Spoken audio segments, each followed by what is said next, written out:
what you find is on both sides, they've got spies going very high up, and as they're spying, they're also committing acts of terror. We will measure our success not only by the battles we win, but also by the wars we end. Right now, all eyes are on Washington. But who's actually watching Europe at the moment? To the Middle East now, and more than 50,000 people have been killed in the Gaza Strip since the war began. That's according to the territory's Hamas-run health ministry. I'm Venetia Rainey, and this is Battle Lines. For this bonus episode, I sit down with the Telegraph's investigative audio journalist Cara McGoogan to discuss the latest series of her award-winning podcast, Bed of Lies. Cara won 2 Society of Editors Press Awards, a Media Freedom Award, and a British Journalism Award for her work on the first 2 seasons of Bed of Lies, a series that looks at major scandals in the UK and how they're covered up. The first season was about undercover police officers, and the second about the NHS-infected blood scandal, which she later turned into a book called The Poison Line. The third season, which we'll be discussing on today's episode, is about the Troubles in Northern Ireland, a turbulent and hugely sensitive period of conflict right here in the UK that is ignored by many but continues to echo today. The whole season is available now wherever you get your podcasts. Just search Bed of Lies. Here's our conversation. Cara, welcome to Battle Lines. You've got a new season of your investigative narrative series, Bed of Lies, out. It explores the British state's involvement in the Troubles in Northern Ireland and their use of agents within terror groups on both sides of the conflict. What made you choose this issue for your latest investigation? Thanks for having me on. For the first series of Bed of Lies, I investigated the undercover policing scandal. Undercover cops infiltrated left-wing groups and formed long-term relationships, romantic relationships with women they were spying on. Shortly after I'd made that series, I was reading a book about the Troubles, and I saw 2 lines in there about an agent who'd been involved in killing someone. And I thought, that sounds worryingly like the series that I've made, but in this case, people are being killed. So I knew that that was something I wanted to come back to. So I kind of made a second series of Bed of Lies about a very different scandal, and then decided to return to the kind of world of Spies for this series. But overall, for me, Bed of Lies is about state cover-up, institutional cover-up, where survivors have been let down for decades and the public awareness is lacking. And I should tell our listeners that the first and second season are absolutely fantastic. The second season you covered the infected blood scandal in the NHS. Both very much worth listening to. One thing that really struck me, and I worked as an executive producer on this podcast with you, Thank you, is that despite the fact that this conflict happened within the UK, within our living memory, it's shocking how little people who I was speaking to about making this series knew about this conflict outside of Northern Ireland. And I include myself in that. The subject is not taught in schools, and my main reference point prior to working on this was the IRA bombings in London. Can you start by explaining to listeners who might have my lack of familiarity with the subject what the Troubles was about? Yeah, I totally agree with you. That was one of the reasons also that I wanted to get into this, is that I think over here on the mainland in England, our knowledge of the Troubles is severely lacking. I remember my A-level history teacher actually said, don't answer the question on Northern Ireland, it's too complicated. Instead, let's focus on the death of the Liberal Party in 1914, which is, very useful knowledge. So yeah, it's been a bit of a learning curve for all of us. So at the end of the 1960s, there's civil rights movements around the world. And in Northern Ireland, it's no different. There's protests there. But those are for kind of one man, one vote. Because there, the Catholic community were sort of being discriminated against. They were seen as almost like a lower tier of society. The Protestants were aligned with the rest of the UK, Church of England. They were kind of wanting to stay part of the UK, and they often held the kind of higher jobs, managerial. They had privileges in society, and you found that in some cases, Protestant people could vote more than once because if you owned property, you could vote, and if you owned business. Whereas Catholics found themselves discriminated against. It was harder to get work. They did lower paid jobs. It was very hard to buy housing, get council housing. And so there was this sort of swell of protests to try and get equal rights. But that was kind of met with a backlash by British military kind of quashing protests, sometimes with too heavy a hand. And it led to this kind of upsurge in violence. And you had the Protestant loyalists on one side who were fighting to stay part of the United Kingdom. And on the other side, you had Republican Catholic people who wanted to leave the UK and unite with Ireland. And as the 70s hit, the kind of violence surged and surged. There were multiple incidents of the British Army kind of sparking further issues, heavy-handed use of riot batons and rubber bullets and Bloody Sunday. And so there's this kind of real upsurge, and you've got the sort of three parties would be the IRA, who want to unite with Ireland, the Loyalists, who want to kind of protect Protestant communities and stay part of the UK, and then the British Army and the police kind of trying to get a handle on the kind of growing unrest. Okay, and we'll tuck into those three actors in a moment. When we think about conflict, we think about death toll. What was the death toll for this conflict? So in total, around 3,500 people died from the end of the 60s until the end of the 90s. And some 47,000 were seriously injured. And Northern Ireland's a small place. The population's about 2 million. So when you think of that kind of scale of that, almost everybody I met in Northern Ireland knows someone who was killed or injured and has experienced some form of trauma from the Troubles themselves, either having lived through it or because their parents, their grandparents did. There's a funny, slightly euphemistic thing about the name the Troubles. It's not really referred to as a civil war, is it? Why not? And where did the name the Troubles come from? Like everything in Northern Ireland, that's a very kind of political issue. You would find that kind of Catholic Republican people might actually be more inclined to say this was a civil war, whereas the British establishment doesn't want to acknowledge that. So that's how it became known as the Troubles. And that has been a term used throughout Irish history. But I think you'll find it's the sort of like the British perspective being put on the kind of the issues, the troubles happening over there. But is there another name for it in Northern Ireland that people use to refer to this period? I haven't heard of another name for it, but I have spoken to people who have said it was a civil war, and they kind of like repeat that idea. Let's talk a bit more about the main players in this conflict. A lot of people will have heard about the Catholic Republican terror group, the IRA, but I'm willing to bet a lot less people have heard of the Protestant loyalist counterparts, the UDA and the UVF.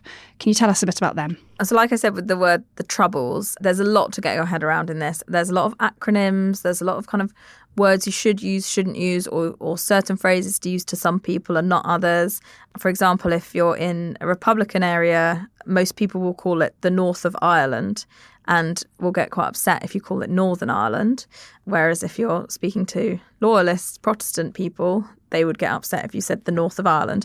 So there's a lot to kind of get your head around. And it's the same with the actual paramilitary groups themselves. The IRA, over the years, they've kind of evolved and they've split off into different factions and kind of developed over time. So you have the official IRA, the provisional IRA, which is the one that we mostly, when we think of the IRA, it's the provisionals we're thinking of, sometimes called the provos. Then now you've got the real IRA, the new IRA. People, fall out, create a splinter group. One's more violent than the other, fighting each other, fighting the loyalists, etc., etc. On the loyalist side, similarly fractured groups. A lot of their names have Ulster in their titles because Ulster is the county in the north part of Ireland, and 6 of the counties of Ulster make up Northern Ireland. So you've got the Ulster Volunteer Force, the Ulster Defence Association, UVF, UDA, then there's others, UFF, etc., etc. And they often started as sort of like community protection. You've got the kind of violence in the Republican areas, so they're kind of taking out guns to kind of march around their communities and protect, but then they're also going into the Republican areas to like have street fights and cause problems at night time with each other. So they kind of start up and then they grow, and then eventually they're setting off bombs just like the IRA, more so in Northern Ireland than outside, but committing similar atrocities as they fight each other. Okay, so you've got these groups. You've got the IRA, which is fighting for Northern Ireland, or the North of Ireland, as they would refer to it, to be reunited with mainland Ireland.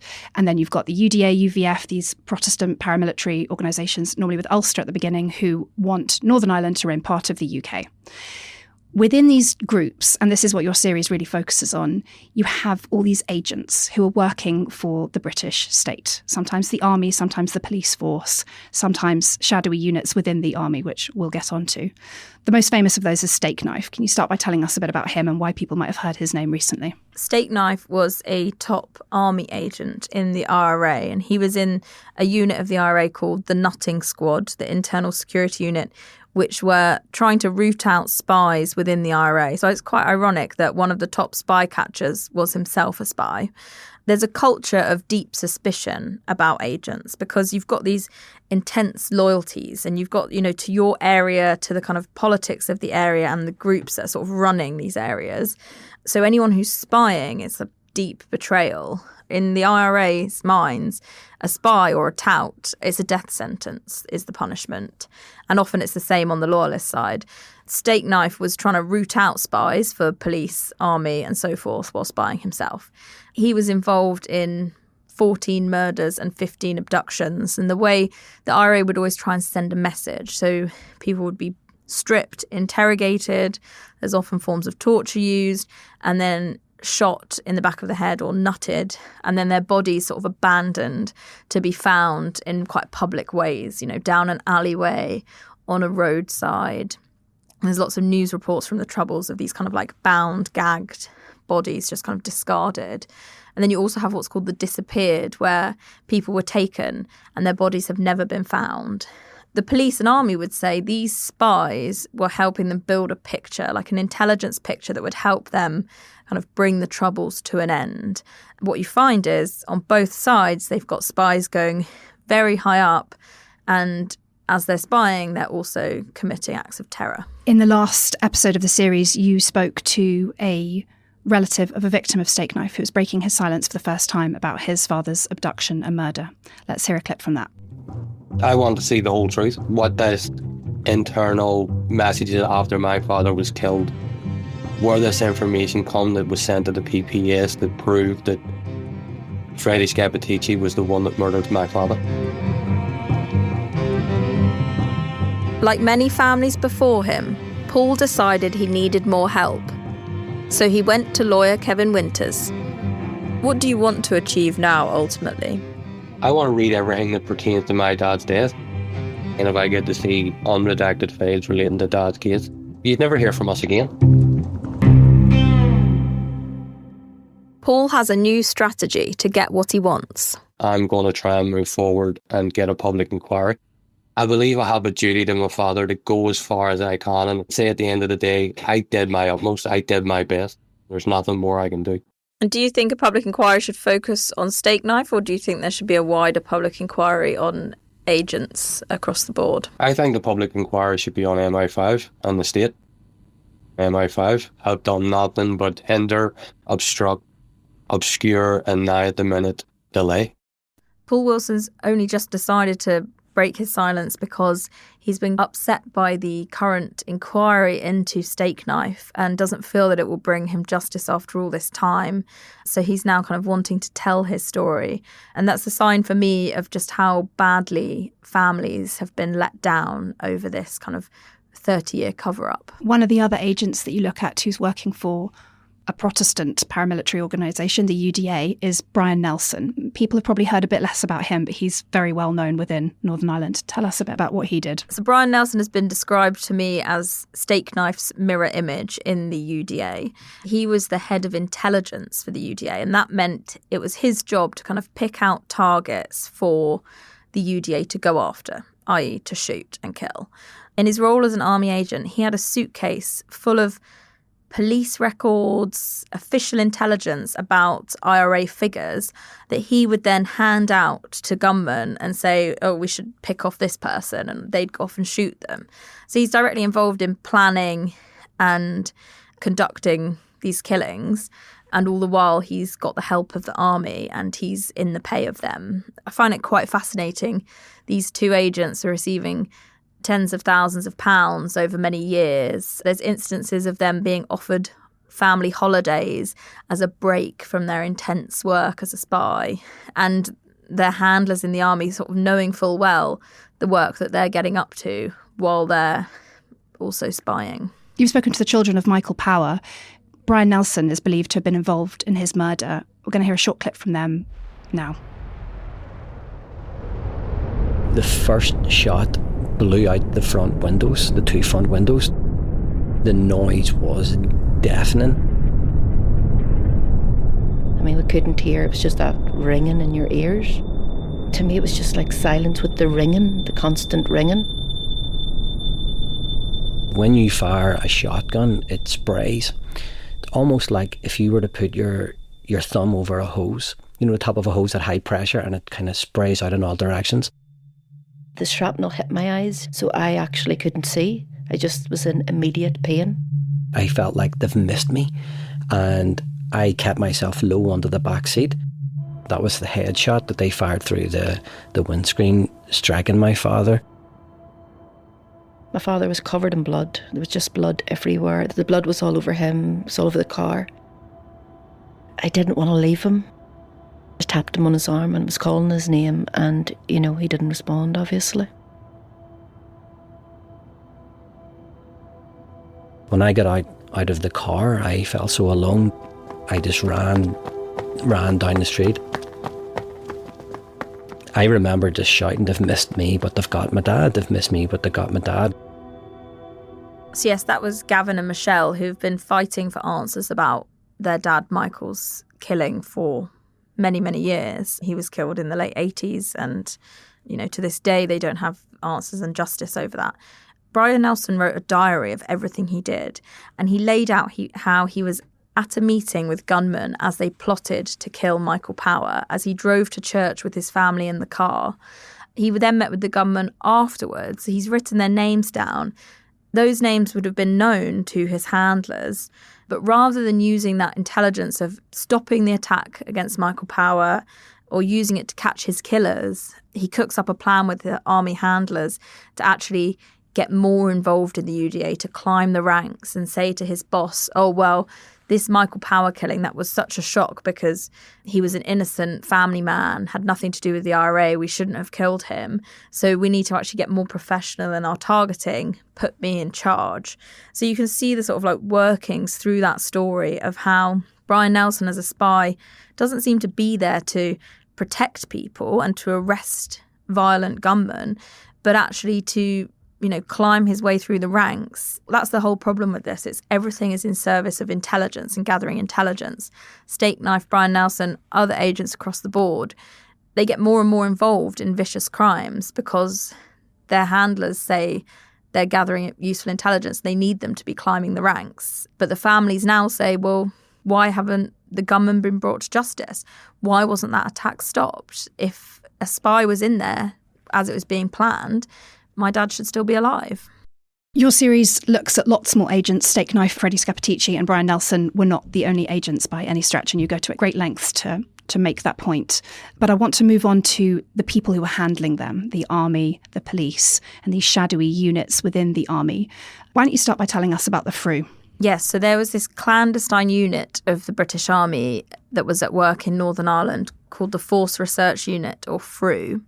And their job was to infiltrate the paramilitary groups to gather military intelligence. And then you had the police's special branch also infiltrating them to gather more police intelligence. Now, where exactly the divisions lie there is quite complicated. And there's actually quite a lot of infighting between those two.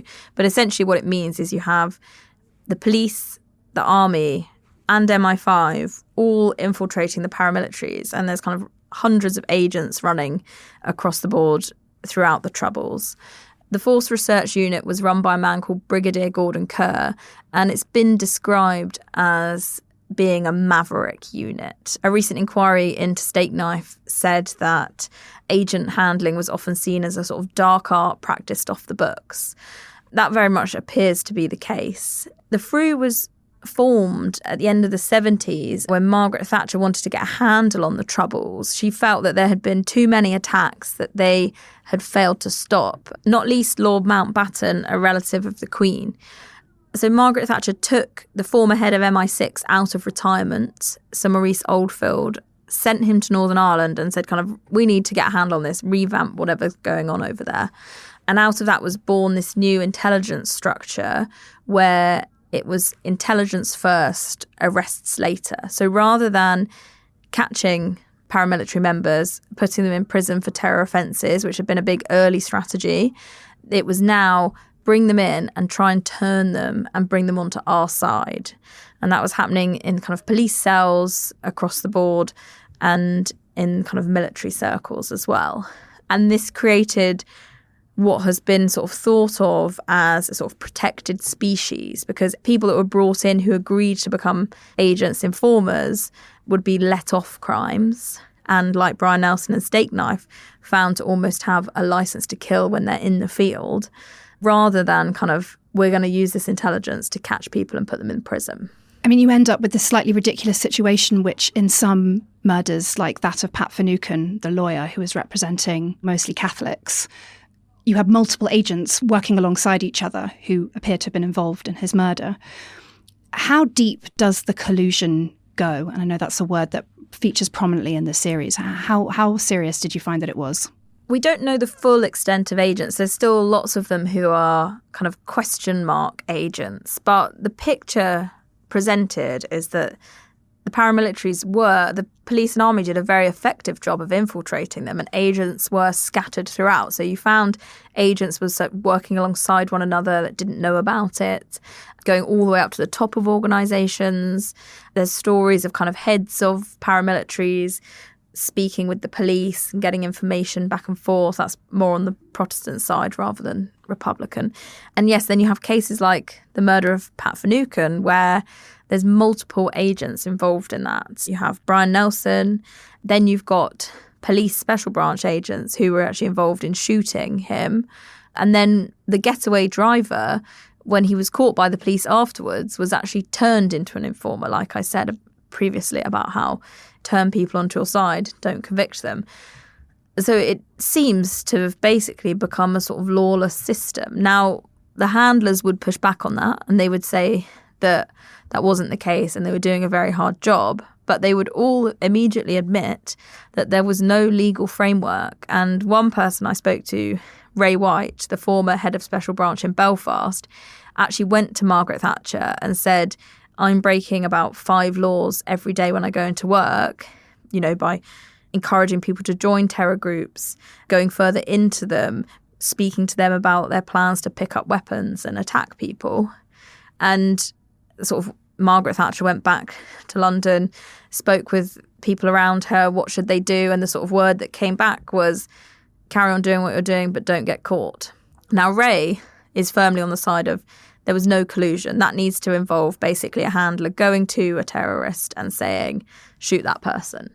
We shouldn't be left, as it were, being labelled as being collusive. Do you think there were any mistakes that were made that you would put on record? There was mistakes, I'm sure. And I'm not saying that the police service or the military were entirely clean.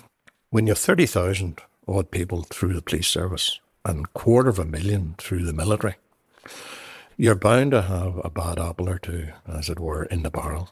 The picture was a lot more complicated than that. And, examples I've said, like not stopping attacks, not catching killers afterwards, generally not seemingly using this intelligence to make society safer, and paying money towards people who are in terror groups to continue doing those jobs. All that kind of paints a pretty damning picture of collusion. The state's argument for this whole policy of having so many agents in all these paramilitary groups was that they wanted to frustrate their efforts, and they argue that ultimately they saved more lives than they cost. Where did you come down on that in your reporting? It's hard to really know because it's so secretive. They will never say, we stopped all of these attacks. So I was told that there were whole weapons caches, explosive devices seized from paramilitaries because of the work of agents that stopped many bombings from happening, etc. But we can't know about the bombings that never happened. And, in America, sort of the CIA and FBI, I think, are very good at actually publicising their successes, whereas we have this culture of secrecy that means that to this day they can't tell us. So we can't fully know the accounting. But what we do know is that there are families, hundreds of families, who have found out that their loved ones were brutally killed and an agent was involved, and to this day they don't have justice. And as they're fighting for that, they're being met by brick wall after brick wall from the state, claiming national security and not giving them answers. So it's very hard to establish the picture. But what we do know is that when the Ministry of Defence has come up with calculations of Brian Nelson and Stakeknife, Freddie Scappaticci, and how many lives they cost versus saved, both times the Ministry of Defence came up with a number that was in the hundreds, and both times inquiries have found out that was vastly overinflated, and both agents cost many more lives than they saved. I want to pick up on something you briefly mentioned there and that I found very interesting while I was working on the series, but you didn't have the time to get into it in full length, and that's where these weapons were coming from that were fueling the conflict. You mentioned Libya and South Africa in the series. Can you tell us a bit more about that? Northern Ireland's a very small place, and obviously it's on an island, so they were not making their own weapons, but it was large imports that kind of really caused these kind of surges of violence. And the Republican side, they were getting a lot of help from Libya, from Gaddafi. And on the loyalist side, there was a big weapons haul that came in from South Africa. And actually, Agent Brian Nelson helped coordinate that import, where the army should have sort of monitored that import. And they did do this on other occasions, monitored that import and then either sort of what's known as jarked the weapons, which is kind of making them less effective, or bugging them so that they could kind of monitor them, or seizing them. They failed to. They lost sight of that weapon haul, and those weapons flooded this area called Mid-Ulster, where the loyalist UVF gang kind of had a real upsurge in violence. And I've spoken to many people from that area who, teenagers, teenage girls, people's siblings, killed in brutal ways by these guns that Brian Nelson helped import from South Africa. There's a lot of very strong accounts from civilians, just ordinary people in Northern Ireland who are caught in the middle of all of this. One of the most powerful stories I thought was in episode 8, where you talk about the mobile shop murders in Craigavon in Mid-Ulster, that area you just mentioned. Can you tell us a bit about that story? So this is just a heartbreaking story. It was 3 people killed in a mobile shop in a shooting by a loyalist gunman. 2 teenage girls, Eileen and Katrina, an older man, Brian, and 2 of them were kind of hanging out in the shop. One came to buy stuff, and a gunman kind of sped round the corner, jumped out and shot them at point blank range. And he has never been caught, even though the families know exactly who he is. Recently, a civil court found him liable for the killings. He's called Alan Oliver, but to this day, there's been sort of no repercussions for him. He's thought to have been involved in as many as 14 murders, one of which he conducted without a balaclava, so he was actually identified. And the gun, one of these guns brought in from South Africa that seemed to belong to him, has been sort of connected to all these killings. Now, with the sort of murky world of collusion, the state secrecy that we've seen, the families believe Alan Oliver may have been a state agent, and that's why he seems to have been protected. He was named by the getaway driver as the shooter of the Craigavon mobile shop murders, but he was never arrested for it. So there's a question of why. Was it poor policing, or was there an ulterior motive there? Let's hear a clip from the relatives of one of the victims of the mobile shop murders, Katrina Rainey. We're going to hear from her mother, Mary, and her sister, Fiona. In all my reporting for this series, my conversations with these families have been among the most heartbreaking. Katrina's mum, Mary, and her sister, Fiona, were in tears as soon as I sat down with them. The whole house was just cold.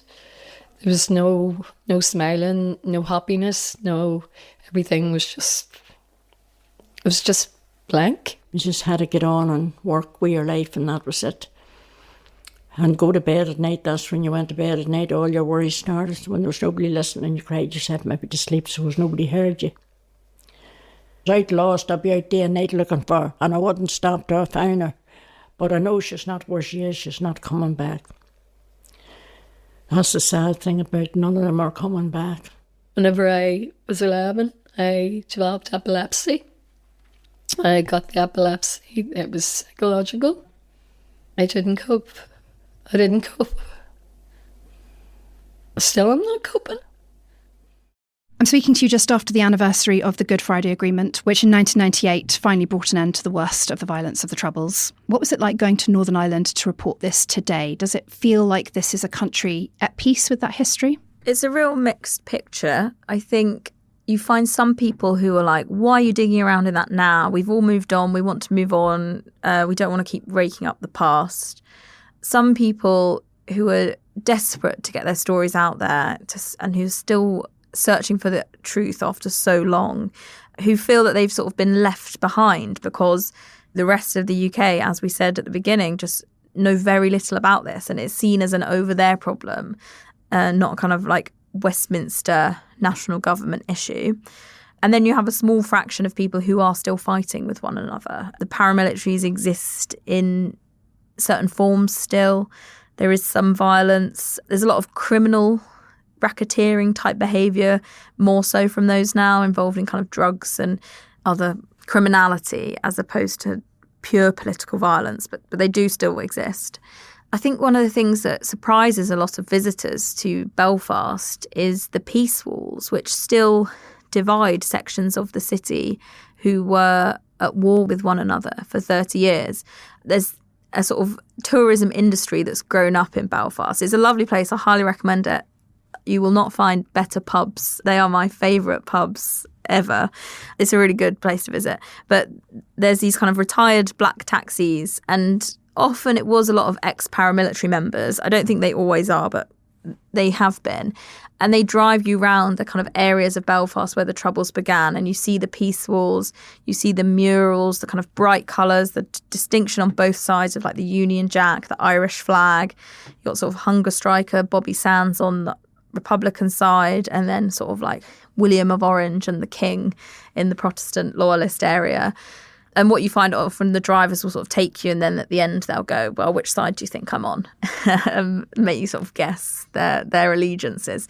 One driver, I've done it 3 times, real fangirl. One of the drivers told me that, you know, even people from the Republic of Ireland have expressed surprise at the peace walls. It's just something that it's not really like broadcast. You don't really know about it. But there's miles and miles of them across Northern Ireland, dividing these areas, keeping people safe. They were meant to come down 25 years after the Good Friday Agreement. So when I first pitched this idea, I was sort of thinking 2023 was like a crucial year that these walls were going to come down.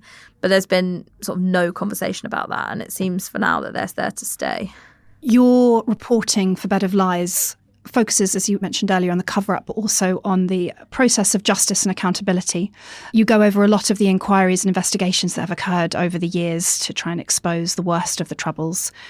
What do you think hasn't been done that needs to be done to address what one person describes to you as these festering wounds? And what are the costs of not doing it? I think everybody sort of knows the phrase like truth and reconciliation from, you know, South Africa was a big example after apartheid. They had the Truth and Reconciliation Commission, and it acknowledged this idea that after a real kind of catastrophic division in society, if you kind of have the truth, you acknowledge that, you allow people to kind of confront one another in a safe space, give answers, apologise, that can sort of foster reconciliation. That has never happened in Northern Ireland. And one person, as you say, said to me, until these wounds are healed, they'll continue to fester. There's been talk of like different ideas over the years of how to address this. The most recent one, the Legacy Act, suggested an amnesty, so to allow for the idea of truth for like ex-paramilitary members, soldiers, etc., to come forward and sort of own up to what they'd done, so that victims and families got the truth, but without the fear of them going to prison. But that has caused complete uproar. Nobody wants that. So it's really hard to know exactly what to do. But I think at the moment, the idea of doing nothing is not really viable. I've seen in my reporting in the last 2 series, I've seen how a public inquiry can address these issues after so many years. And for the people with undercover policing and infected blood, all they wanted was a public inquiry. And those inquiries have offered them the answers and the kind of space for anger, closure, hopefully getting compensation. So I've started to think that maybe there needs to be a public inquiry into agents in the Troubles in order to just kind of like rip that Band-Aid off and like address it head on. There was a kind of commission, the Ames-Bradley Commission, which would have created a sort of truth and reconciliation type model and involved a plan to bring down the peace walls, etc., which I think people thought was very sensible. But the Legacy Act, which the Conservative government brought in and Labour's now kind of amending, doesn't seem like it's going to do the job. And what's the cost of not doing something? Is this a conflict that could erupt again, do you think? I think from people I've spoken to, they don't feel like the Troubles would kick off again. I've spoken to like former IRA members who actually say we think we're better off staying part of the UK now. We've got the NHS, we've got kind of social care that we might not have if we were part of Ireland. So it's kind of, there has been a sort of shift. And now for the first time, Catholics are a majority in Northern Ireland. Sinn Féin are a majority party there. So society's shifting.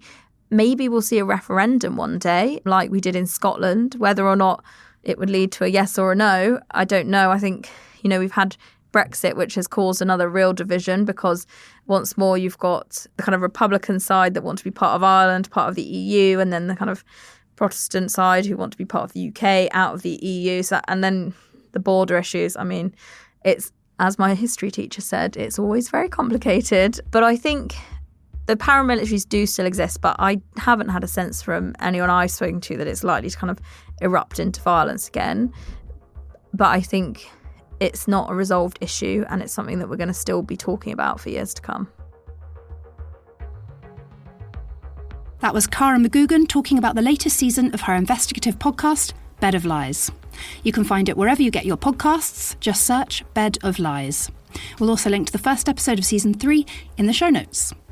That's all for this episode of Battle Lines. We'll be back again on Friday with an exclusive interview with former UK ambassador to the US, Kim Darroch. We'll be discussing Trump, trade and Tehran.